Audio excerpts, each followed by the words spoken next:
আসসালামু আলাইকুম। আজকের ভিডিওতে আমরা জানব প্রতিদিন করা যায় এমন ৫টি সহজ আমল এবং তার ফজিলাত। নম্বর ১, ঘুম থেকে ওঠার পর আমল। সকালে ঘুম থেকে উঠে আলহামদুলিল্লাহিল্লাযী আহিয়ানা বা'দামা আমাতানা ওয়া ইলাইহিন নুশুর এই দোয়াটি পড়া। এর মাধ্যমে ঘুমের মতো ছোট মৃত্যুর পর জীবনের নতুন দিনের জন্য আল্লাহর শুকরিয়া আদায় করা হয়। নম্বর ২, অজু করার পরের আমল। প্রতিবার অজুর পর কালেমা শাহাদাত পাঠ করা। রাসূলুল্লাহ সাল্লাল্লাহু আলাইহি ওয়াসাল্লাম বলেছেন, যে ব্যক্তি অজুর পর কালেমা শাহাদাত পাঠ করবে তার জন্য জান্নাতের ৮টি দরজাই খুলে দেওয়া হবে।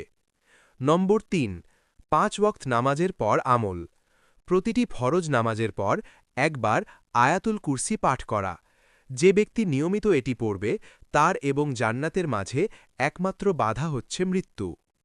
নম্বর ৪, চলার পথে বা অবসরে আমল। বেশি বেশি আস্তাগফিরুল্লাহ পড়া। নিয়মিত ইস্তিগফার করলে আল্লাহ তাআলা সব দুশ্চিন্তা দূর করে দেন এবং অভাবনীয় উৎস থেকে রিজিকের ব্যবস্থা করেন।